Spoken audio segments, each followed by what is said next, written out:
transfer. We are actually talking about substances transferring heat from one part to another or from one object to another. The question is, do all materials conduct heat? So if I take any material, will it start conducting heat? Will it allow heat to pass through it? So let us look at some examples. So let us take this example where we take a metal pan with a metal handle. So if you have this kind of pan in your kitchen, you can try this out yourself. So let's say that the pan is made up of metal. The handle is also made up of metal. So this is also metal. So this is one type of pan which you have taken and you put it on the gas. When you switch the gas on, what happens? The pan gets heated. After some time, maybe after a couple of minutes, 1 or 2 minutes, try to touch the handle. What happens? The handle also becomes hot. That is the first thing that you observe. In the next example, what you do, you take a pan, but this time the handle is not made up of metal. Instead, it is made up of plastic. So you take a pan with a plastic handle. And in fact, these days, most of the pans will have a plastic handle. Now, you put this pan over the gas and then after some time, you observe it. What do you see? The pan gets heated, of course, but when you touch the handle, it is not heated. So why is a difference between the two? This difference is because some materials allow heat to get conducted while some other materials do not allow heat to pass through them. So in this case, what happens is the fire is here. So the source of heat is here. So obviously the pan gets heated.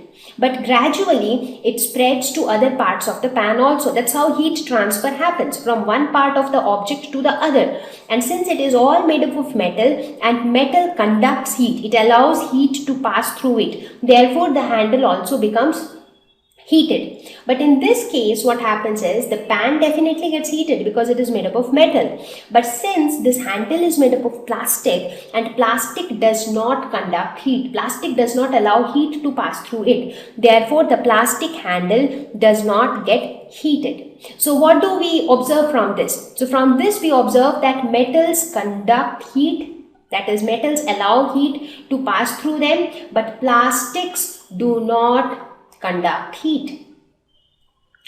So with this, we get to know that it is not necessary that all materials will conduct heat. So based on which materials conduct heat and which do not, we can classify materials into two types, conductors and insulators. So the names that define itself, conductor, something which conducts heat. So that is called conductor. So conductors and insulators are like poor conductors. They do not allow heat to pass through them easily. So conductors are materials which conduct heat. For example, they are also called good conductors of heat because they are very good at it. Best examples are metals, whether you talk about copper, you talk about aluminium, you talk about any metal, they are all good conductors of heat. Now, when you talk about the insulators, they do not allow heat to pass through them easily. So, the concept of conductors and insulators of heat are very similar to what we have learned in conductors and insulators of electricity. Now, there are some materials which allow electricity to pass through them. They are called good conductors of electricity. Similarly, those materials which do not allow electricity to pass through them, they are called poor conductors of electricity. Similarly, these are conductors and insulators of heat. So examples of insulators are plastics, wood, water, air. These are all examples of poor conductors. That is why, because of this, wood or plastic containers are not used for cooking purposes. So if you have a plastic container, you cannot put it over the gas because when it gets heated, it melts, but it doesn't allow heat to pass through it. But if it is a metal conductor, it will allow the heat to pass through it and it will provide that heat to the vegetables or whatever is the content is inside the vessel. So these are conductors and insulators. Now, when we talk about heat transfer, we are actually talking about heat being transferred from one object to another or heat being transferred from one part of an object to another. Now, how will this heat transfer actually take place? Now, there are three ways by which heat transfer happens. The first is conduction, second is convection, and the third one is radiation. So these are the only three ways by which heat gets transferred from one object to another. So let us learn each of these one by one. So let us start with conduction. The word conduction is derived from the word conduct. So anything which allows heat to pass from one part, to pass through itself, they are called conductors. And that is how the way heat transfer takes place in conductors is called conduction. So let us see what it is.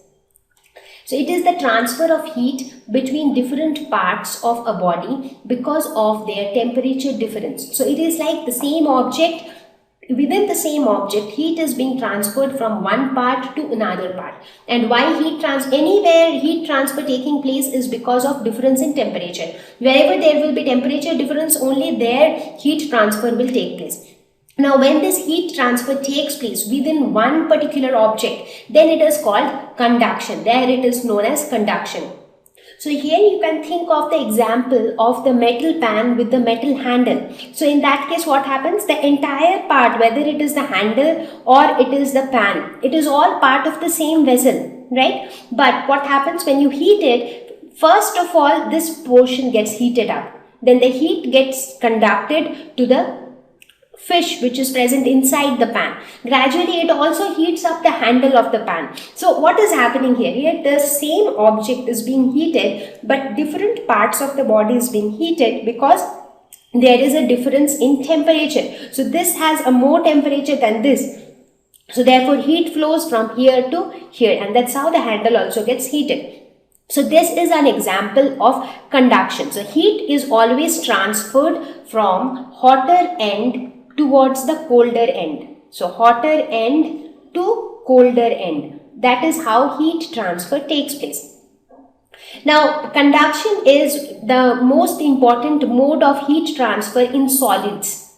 Because by looking at the definition itself, you can understand that it takes place in solid objects. So in solids, they get heat only by conduction. Now again, as we discussed in the previous slides, that it is not necessary that all solids will conduct heat, because there are many solids which do not conduct heat. The insulators, for example, plastic. Now instead of the metal handle, if you have a plastic handle, so there this concept of conduction will not work. And the reason is plastic doesn't conduct heat. So plastic is an insulator of heat. So therefore this concept of conduction works for solids, and that to those solids which are good conductors of heat. Now, if you look at the thermal conductivity, that means how much heat is conducted by an object. It is seen that solids are the best conductors. Again, I am telling it is not that all solids are. I am only talking about the good conductors of heat. So solids are better conductors than liquids, and liquids are better conductors than gases as far as thermal conductivity. Thermal conductivity means the ability to conduct heat. Thermal always means heat. And conductivity is nothing but the ability to conduct heat.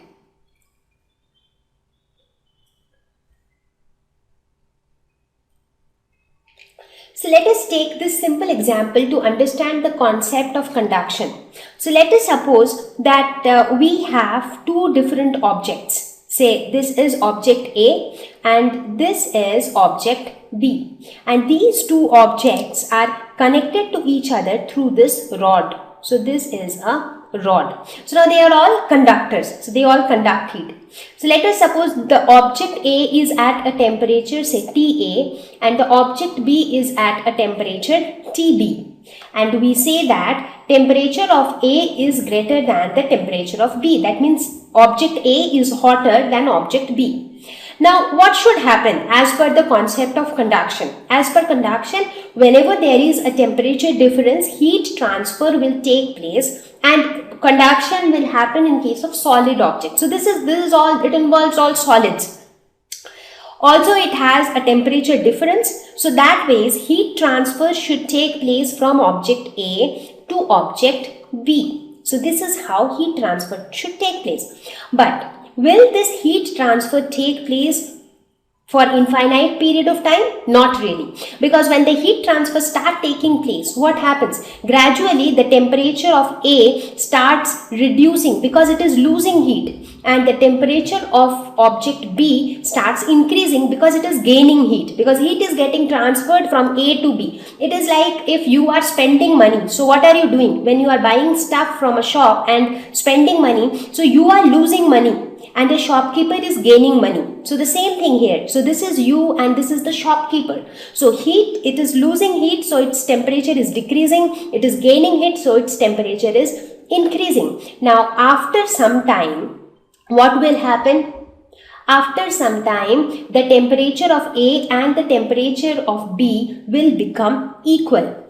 And when after some time, when temperature of A becomes equal to temperature of B, what do we call? We say that a steady state has reached. Steady is like stable. So in this stable state, now do you think that there is a temperature difference? There is no temperature difference. So as soon as this steady state is reached where both are at the same temperature, after that there will be no conduction taking place, because heat transfer will take place only when there is a temperature difference between the two objects. So this is how the concept of conduction works. Let us look at some interesting facts associated with this concept of conduction. Did you know that why do houses made of concrete roofs get very hot during summer? Now, houses which are made up of concrete roofs, they are so hot because the thermal conductivity of concrete is not very small. Now, what is thermal conductivity? The ability to conduct heat. So that means concrete is able to conduct heat quite well. So even though it is not, the thermal conductivity is not as great as metals, but yet it is not very small also. So because of its thermal conductivity. So thermal conductivity of concrete is not very small, even though it is small than metals, of course. So if you actually start constructing houses made up of metal roofs, that's it. It will become difficult to survive in summers because it will become that hot. So therefore, what do people do? So people prefer to give a layer of earth or a foam insulation on the ceiling. So on the ceiling, if you have this additional layer, then the heat transfer inside the room gets prohibited and therefore the room remains cooler. So see, these are all actually the applications of what we learn. So we learn about conduction, but this is an application of conduction. Conduction is just one mode of heat transfer. There are two other modes as well, that is convection and radiation. Now we will talk about each of them. Now in this slide, I'll give you an analogy to explain the three of them. Now when I talk about conduction, it is something like this. You have a person A, you have another boy B. They want to transfer the ball from A to B. So how can this be done? So this ball is nothing but heat. Okay, so now let's first try to understand this example in terms of the boys and the ball. So let's say A wants to transfer this ball to B. So how can A do this? Now there are three different ways by which A can transfer the ball to B. So the first way of doing this is he asks a lot of his friends to stand in between. So they just fill the distance between A and B, and then A transfers the ball to the next boy. The next boy transfers it to the next one, and that is how it reaches to B finally. So see, A was here, so A will pass on the ball to this guy will pass it on to this guy, and so on, and finally it will reach B. So this is the first way of transferring the ball to B. The next way is that a friend comes in, there is this another boy, and this boy will take the ball, and this boy will carry the ball to B, and that's how the ball gets transferred to B. So in this case, you really do not need so many boys to get the ball transferred. Just one boy is enough, so that one boy could transfer it to B. So here this boy actually moved. So this boy actually had to move from one place to another. But in the first scenario, none of them had to move. Everybody was standing at their position and they just shifted the ball to the next person. But in this case, this person actually had to move from this point to this point. And the third mode of doing this is ask nobody's help. You just throw the ball from here and the ball reaches B. So that is the third way of transferring it. Now, conduction, convection and radiation are exactly like this. So conduction is just like this first method, where you have to transfer heat from one part to other part of the same object. Why same object? Because you actually have so many particles in the medium which transfer the heat. So the ball is like heat, and these people who are transferring the ball, they are like the particles in the medium. So the medium is what? For example, you take the example of conduction. When you have a pan with a metal handle, so that pan is made up of small particles, right? It is a solid. Solid is made up of all particles. So the particles inside the solid are only transferring the heat from one point to another, and that is how it is reaching from one end to the other end of the vessel. So that is how conduction happens. What happens in convection? In convection, you really do not need that substance to be a solid, but you still need some medium, some particles of the medium. And here in convection, there is actual movement of the particles of the medium. So you see actual movement of this particular ball. So that is convection. And in radiation, no medium is required. You do not need anybody. So here these extra people who were actually helping in the process of transfer, they were the medium. But here you do not need a medium. You just throw it and it will reach B. So you do not need a medium at all. So this is a simple way of understanding the concepts of conduction, convection and radiation.